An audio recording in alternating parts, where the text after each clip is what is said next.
Hey, what's good, YouTube? It's your boy Adewale, man. First of all, I want to give a big shout out to all my boxers from the motherland, from Africa. Big shout out to you guys, and all the fighters that are of African descent. Big shout out to you guys. And also, I want to give a shout out to the LDBC, Lions Den Boxing Community. Yeah, man, they're doing a great job with propagating the right information that the world needs to hear.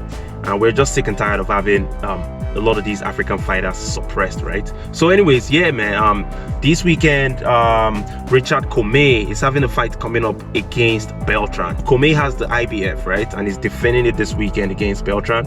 I'm happy that he's able to win that title, because one time he fought for the title against Robert Easter. A lot of people thought it was a draw. Some thought Commey won, some thought Easter won. It was a close fight, but Easter got a decision, right? And Easter was at home, so that was probably why he got that decision. Who knows? But yeah, man, Commey has the title right now, the IBF 135 pound, and he's defending it against Beltran.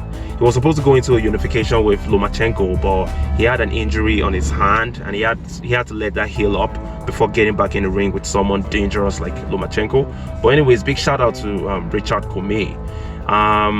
Yeah, I'm definitely rooting for Commey, but the main reason I'm making this video is about the fight coming up between Efe Ajagba and Ali Demirezen. Ali Demirezen, a lot of people don't know much about him, including myself. To be honest, I've never watched any one of his fights from head to toe, but I've seen his highlights, right? And from the highlights that I've seen, Ali seems to be a decent puncher. He knows how to throw the hooks on the inside. He's an inside fighter, right?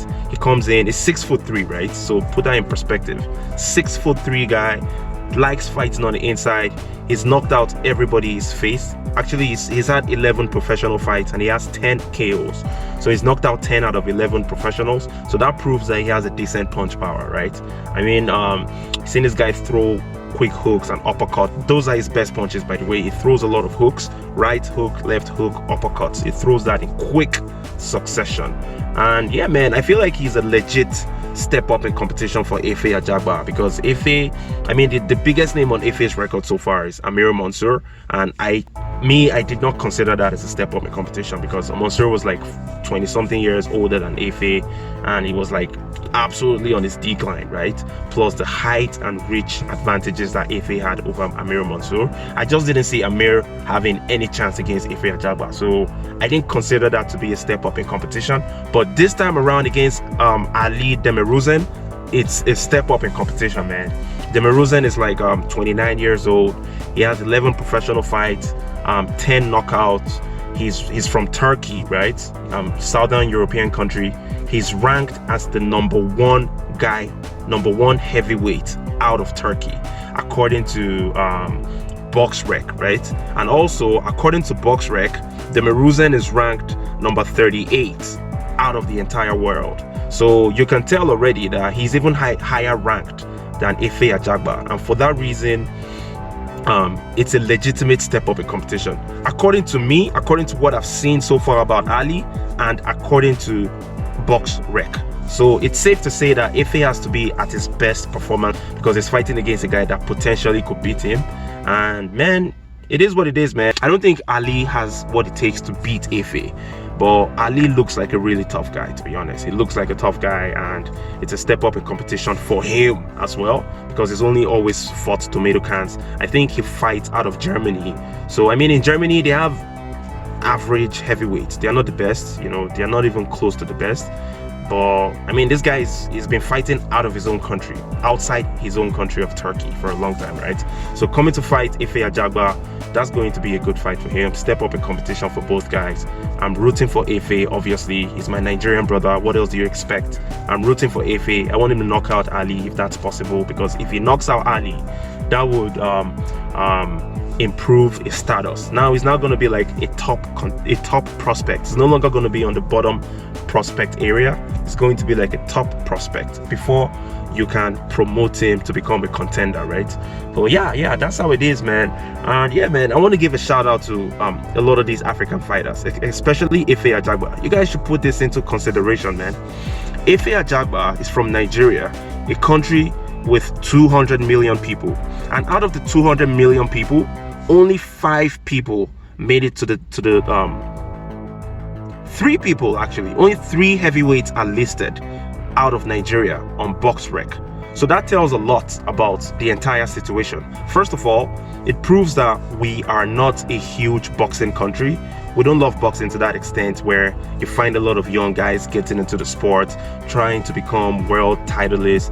If anybody gets into boxing, he's only getting into boxing because he sees someone else doing it. But most people don't really have that dream of going far into the entire world and dominating the sport, because it's not just our sport, man. Before boxing, there are so many other sports that people prefer.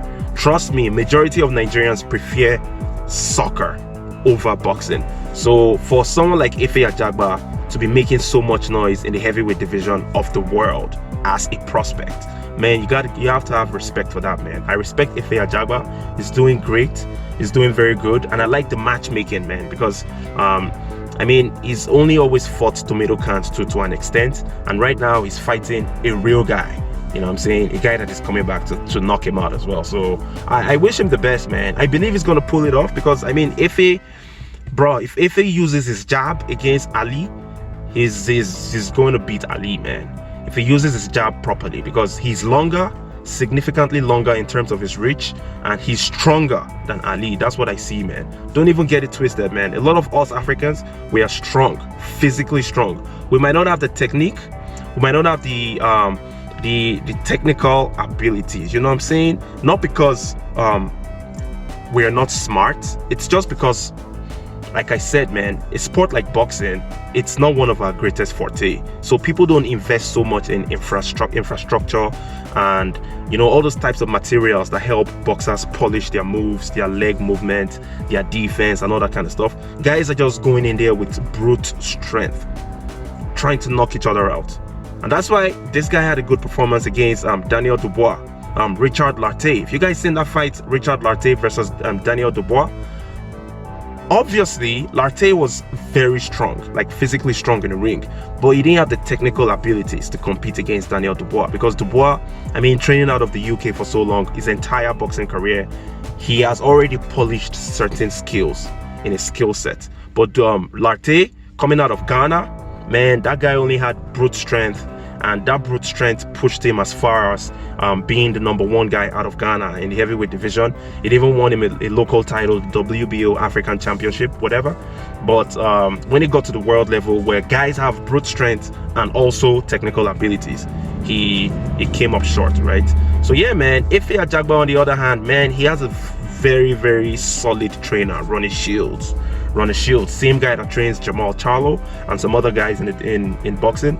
Ronnie Shields is experienced. He's doing a great job with Efe Ajagba, and honestly, I feel like right after the current guys that are on top of the division, the Wilders, Ruiz, Fury, Joshua, Ortiz, when those guys are gone, when they fight one another and one guy is named the top guy in the division and they begin retiring, I believe Ortiz is going to go first because he's the oldest. Then maybe Wilder, then whatever, man. Once those guys are gone, they've cleared the situation. The next generation of heavyweights, Efe Ajagba is going to be one of the top guys for sure. No argument about that. I just hope he improves on his speed, because I see that Efe lacks some speed. He's not one of the fastest punchers. He doesn't have very quick hands, but he's a very strong guy. He has a strong punch. He has a solid 10/10 punch power. He has a good jab. He has a good 1-2 combination, but he's a little bit slow, right? But I mean, he's still an improving fighter, so we'll see how his career progresses. I hope he gets past Ali Demirezen coming up July 20th on the undercard of Thurman versus Pacquiao. That's where that fight is coming up. Actually, that card is packed, man. They also have Ugas is on that card. Caleb Plant versus Mike Lee. It's also on that same card. It's going to be a good card. July 20th on PBC FOX Showtime. I'm not sure which one it is, but yeah, man, it's going to be a good card. And yeah, this coming weekend, Efe, I mean, the main fight that I'm talking about is Efe versus Ali Demirezen. I feel like that's going to be a good fight. It's going to be a step up in competition, and Efe is going to win by God's grace. And then we have I talked about Richard Comey versus Beltran. Hopefully Comey takes Beltran out defends his title successfully. And then I heard that Huey Fury is fighting against Samuel Peters. I was surprised, man. I was surprised. I was a little bit, I don't want to say disappointed, man, but it is what it is, man. I just hope feather-fisted Fury is not going to knock out Samuel Peters, man. Peters, I wish he had stopped boxing already, but man, people have to do what they have to do to make money. So I can't even knock the man's hustle. He's doing what he has to do, but that is a fight that might happen. I'm not too sure if it's confirmed or not, but I heard that fight is in the making. But it is what it is, man. Thank you guys for listening. Thanks for tuning in. I'm going to be dropping more content. Peace out.